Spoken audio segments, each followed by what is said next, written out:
जय महाकाल मेरे प्रिय मित्रों, मौनी अमावस्या पर अवश्य पढ़ें ये व्रत कथा।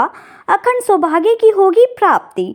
मौनी अमावस्या पर स्नान दान करने के साथ साथ इस व्रत कथा का पाठ अवश्य करना चाहिए। इस दिन मौन रहकर कथा सुनने या पढ़ने से इसका फल कई गुना बढ़ जाता है। हिंदू धर्म में मौनी अमावस्या का विशेष और अत्यंत पावन महत्व माना गया है। इस दिन स्नान और दान का खास फल होता है। धार्मिक मान्यताओं के अनुसार मौनी अमावस्या पर भगवान शिव और भगवान विष्णु की विधि विधान से पूजा करने का विधान है। साथ ही पवित्र नदियों में स्नान करने से अनेक पुण्यों की प्राप्ति होती है।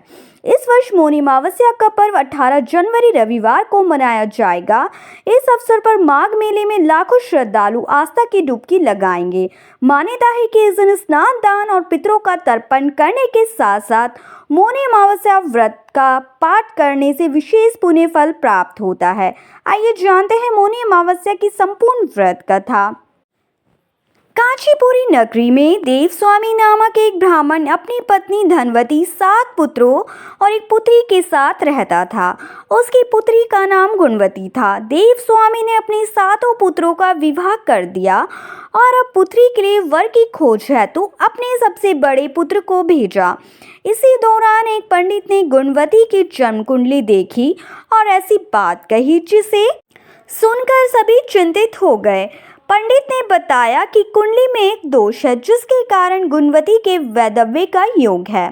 देवस्वामी ने इस दोष से मुक्ति का उपाय पूछा तो पंडित ने बताया कि सोमा नामक एक स्त्री का पूजन करने से यह दोष दूर हो सकता है। पंडित ने बताया कि सोमा एक धोबिन है और सिंहल द्वीप में रहती है।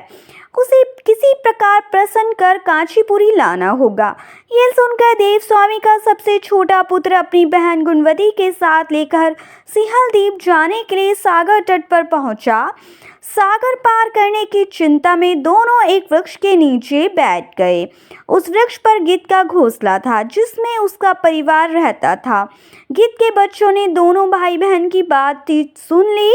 जब सायकाल उनकी मां आई तो बच्चों ने भोजन करने से मना कर दिया और कहा कि पहले नीचे बैठे इन दोनों प्राणियों की सहायता करो और उनकी समस्या का समाधान कराओ। माँ के वचन देने पर उन्होंने भोजन किया। अगले दिन गिद्ध की सहायता से दोनों भाई बहन सिंहल द्वीप पहुँच गए। वहाँ में उन्हें सोमा का घर भी मिल गया। सोमा को प्रसन्न करने के लिए उन्होंने निश्चय किया कि वे प्रतिदिन प्रातःकाल उठकर उसके घर की सफाई करेंगे और लीपा पोता करेंगे। कुछ दिनों बाद सोमा को यह देखकर आश्चर्य हुआ और उसने अपनी बहुओं से पूछा कि यह कार्य कौन करता है। बहुओं ने झूठी प्रशंसा पाने के लिए स्वयं को इसका श्रेय दे दिया, किंतु सोमा को विश्वास नहीं हुआ। एक दिन सोमा ने प्रातः जल्दी उठकर देखा कि देवस्वामी के पुत्र और पुत्री ही यह सेवा कर रहे हैं। पूछने पर उन्होंने पूरी कथा सुना दी। उसकी निष्ठा और परिश्रम से प्रसन्न होकर सोमा ने उचित समय पर कांचीपुरी आने का वचन दिया। अधिक आग्रह करने पर वह उसके साथ चल पड़ी।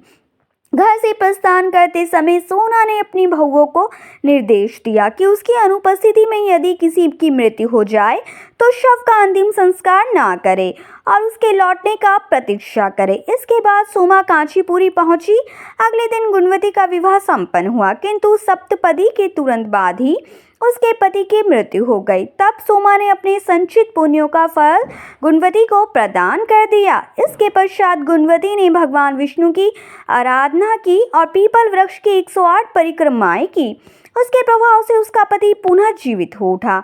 सोमा ने गुणवती को सौभाग्यवती होने का आशीर्वाद दिया और अपने घर लौट गई। उधर गुणवती को पुण्य फल देने के कारण सोमा के पुत्र जामाता और पति का निधन हो गया। तब सोमा ने पुनः पुण्य संचित करने के लिए मार्ग में अष्टत्थीय पीपल वृक्ष की छाया में भगवान विष्णु का पूजन किया और 108 परिक्रमाएं की। इस पुण्य प्रभाव से उसके परिवार के मृत सदस्य पुनः जीवित हो गए। जय महाकाल मेरे प्यारे मित्रों, मेरे चैनल को लाइक सब्सक्राइब जरूर करें और वास्तु टिप्स चैनल को जरूर शेयर करें। कमेंट बॉक्स में जय महाकाल जरूर लिख दें। जय महाकाल मेरे प्यारे मित्रों, जो भी कथा सुनेगा उसकी हर मनोकामना पूरी होगी।